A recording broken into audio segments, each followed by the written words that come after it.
Et bonjour à tous et bienvenue sur la première vidéo de ma chaîne YouTube, le 9ème coach. Aujourd'hui je vais faire quelque chose de très simple pour ma première vidéo, comme ça je m'améliorerai par la suite. On va parler des 5 conseils que je peux vous donner pour bien commencer le sport en début d'année et pour bien tenir les résolutions. Alors déjà, le premier conseil que je peux vous donner pour bien commencer, que vous repreniez le sport ou que vous commenciez justement dans cette période, j'ai fait tomber mon stylo en plus, putain c'est cool ça. Pour bien commencer le sport du coup, c'est de maîtriser les bases. On vous demande pas de devenir champion olympique, on vous demande pas d'aller soulever 120 kg au développé couché avec votre deuxième séance. Sachant qu'en plus avec le Covid tout est fermé, donc bon courage.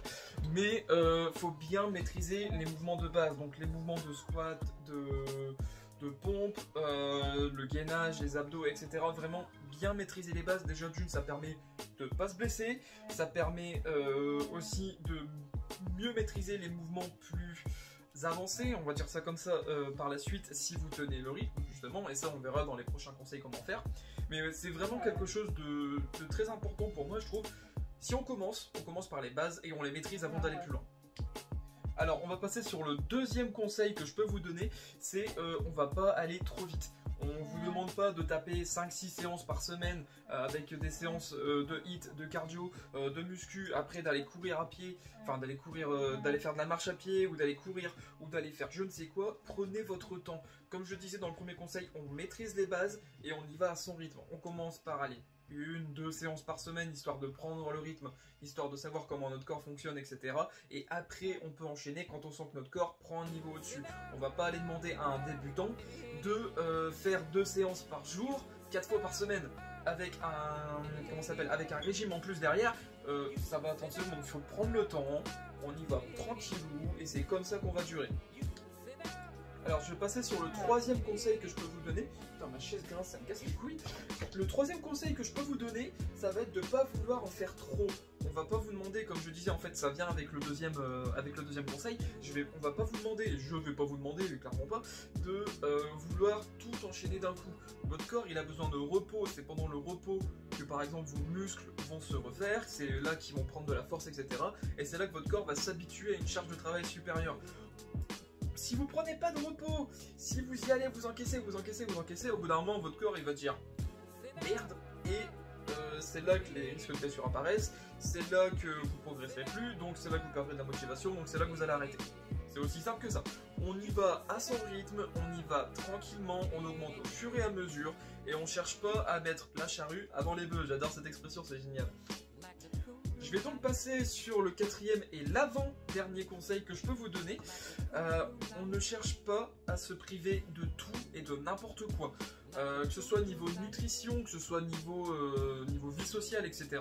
Si on commence le sport, on y va tranquillement. On commence pas à vouloir faire des régimes cétogènes qui vont vous priver de glucides et vous allez être complètement KO physiquement parce que votre corps n'est pas habitué à ça au début, hein, je parle. On va pas chercher à enchaîner 150 millions de régimes, Weight Watchers, etc. Parce que ça, faut clairement dire, c'est de la merde. Hein. Ils sont juste en déficit calorique et c'est bon, c'est leur formule magique. On cherche pas à se priver de tout et n'importe quoi, même vie sociale. Par exemple, aller boire un verre avec des amis au début, ça n'a jamais tué personne. Et enfin, si, mais ça vous tuera pas quoi. Enfin, à part si vous rentrez complètement bourré et que là vous prenez un platane, c'est pas pareil. Mais n'hésitez pas à sortir, voir des amis, etc. Surtout en ce moment, ce qui est plutôt compliqué, mais on essaye de garder le contact, hein, c'est bien. Putain, je parle comme un agent du gouvernement, c'est magnifique. On va attaquer le cinquième conseil que je peux vous donner.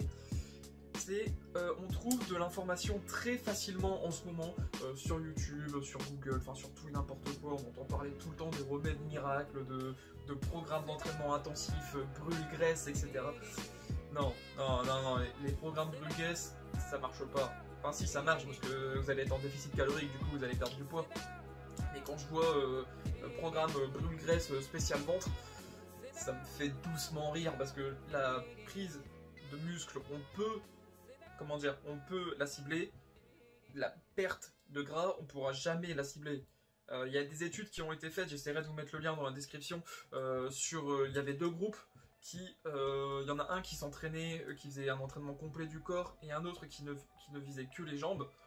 Au bout de 1 mois, on a eu une perte de graisse, entre guillemets, global sur l'ensemble des deux groupes, mais sur le groupe qui s'entraînait qu'avec les jambes, on n'a pas eu de perte de graisse significative comparé au groupe témoin. C'est-à-dire que vous aurez beau faire des abdos tous les jours, si votre corps en premier il a décidé de perdre de la graisse au niveau des cuisses, c'est fini, hein, va falloir entraîner l'ensemble, parce que votre corps, tant que vous n'aurez pas brûlé toutes les autres entre guillemets zones de graisse où il stocke en premier, donc c'est là en premier qui va perdre, si ça c'est pas déjà épuisé, il va jamais aller stocker dans les dernières zones. Donc si votre bassin, entre guillemets on va dire, c'est dans la dernière zone de graisse où il stocke, il va falloir aller puiser dans toutes les autres pour que là au bout d'un moment votre corps se dise ok bon là je vais aller puiser dans la graisse du ventre, du bassin, enfin, c'est qu'un exemple. Enfin voilà.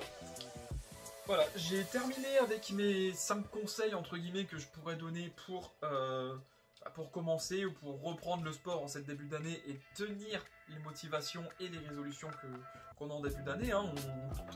On tient le coup, on se laisse pas abattre. En tout cas, je vous souhaite une excellente année. Je vous retrouve, enfin on se retrouve ou vous me retrouvez, ça dépend de comment vous prenez, assez vite pour une deuxième vidéo. Sur ce, portez-vous bien et à la prochaine.